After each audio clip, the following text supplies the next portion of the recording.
Hey guys, Miguel Gomez here, and today I'm going to review the YZ2 DT. Let's get started.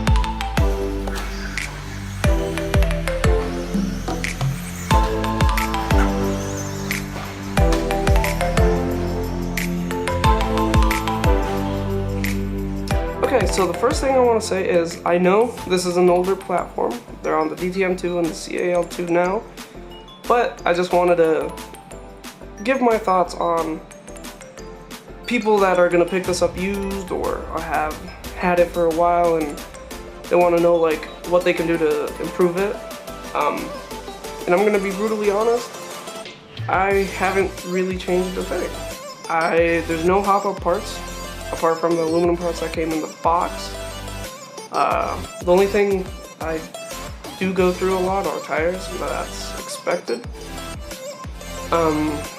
Yeah, there's very little to no modification on my car.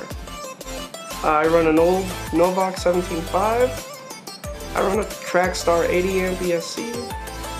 I run a DX5c and a PowerHD $40 Servo. So I'm not running anything high-end in this thing, but the chassis of this thing is good enough that if someone who puts time in and just goes to the track and tries to be consistent will be able to be competitive with this thing. I've raced this in 3 places: Hobby Action 702 RC Raceway and D&D Raceway here in Kingman. So in dusty and low grip conditions, this car is awesome. It's what it was built for. So the stock setup and everything works really well. You do have to tweak some things like remove the limiters and the suspension and thicken up the oil by just a little bit. By a little bit, I mean like 2.5 or 5 weight difference. For medium to high grip, like at Hobby Action, very similar setup. I tweaked the roll center and tweaked the camber and the oils, but other than that, super solid, super fun, super consistent. At 702, which is a carpet track, it's a different animal. I didn't think there would be such a big difference between high grip clay like Hobby Action and carpet. That's just a different world of grip. I've been running this car now straight for like 2 months, and it's been awesome. It doesn't have really any durability issues. I've broken 2 things. I've broken a rear arm. I have broken a ball cup, like snapped the ball cup in half. Now they've upgraded to 5.5 mil ball cups. They're a lot thicker, so those probably don't have that issue. But new ball cups, $10 for the whole set, so no biggie. The one thing that I was not expecting is the idler is starting to just got super worn. It's super sharp now, and I could tell the transmission was getting louder and louder, but I couldn't tell why. It's the idler. Another $5-7. Not bad. That's the only things I've had to replace on this car. Everything else has been normal wear items. Wings, of course you go through wings. Tires, of course you go through tires. But other than that, it's been super reliable, super durable, and just very adaptable. I was surprised that it could go from such a low grip track like D&D Raceway here to the highest of grip, which is carpet, and the chassis takes it well. The transmission, the layout of the transmission isn't ideal, but you can make it work.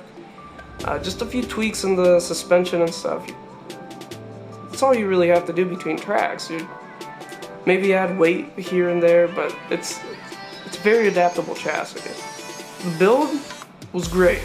very smooth. Only like 1 or 2 hiccups. First, the front screw holes on the chassis were just a hair small. Don't know why. I didn't even have to drill them. I feel just like the anodizing got a little gummed up there. So with a 3mm bit, just kind of put it with a drill, drilled it out. You can't even see any silver there. It just kind of opened it up just enough for the screws. And then in the rear, you do have to adjust either your roll center on the hub or add a 2mm spacer at the bottom of the shock. It'll move the shock out just enough so the turnbuckle doesn't hit it. Because in its stock setup, the turnbuckle actually hit the shock and would scrape against the shock body.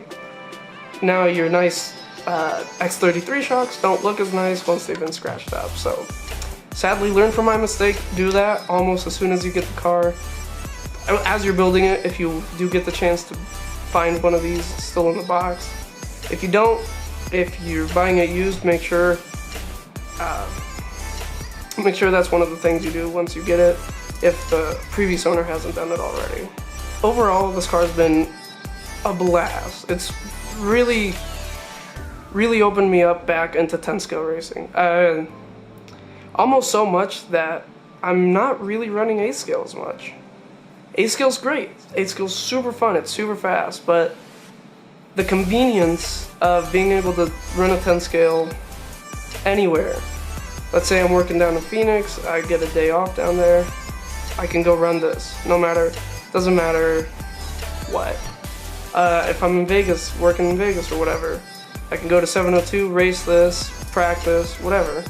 Don't have to be with anyone, don't have to have a support crew. It's always nice to have a support there, but with a nitro, especially on a race, you really need a pit crew, a pit guy. Like my brother, he helps me out sometimes.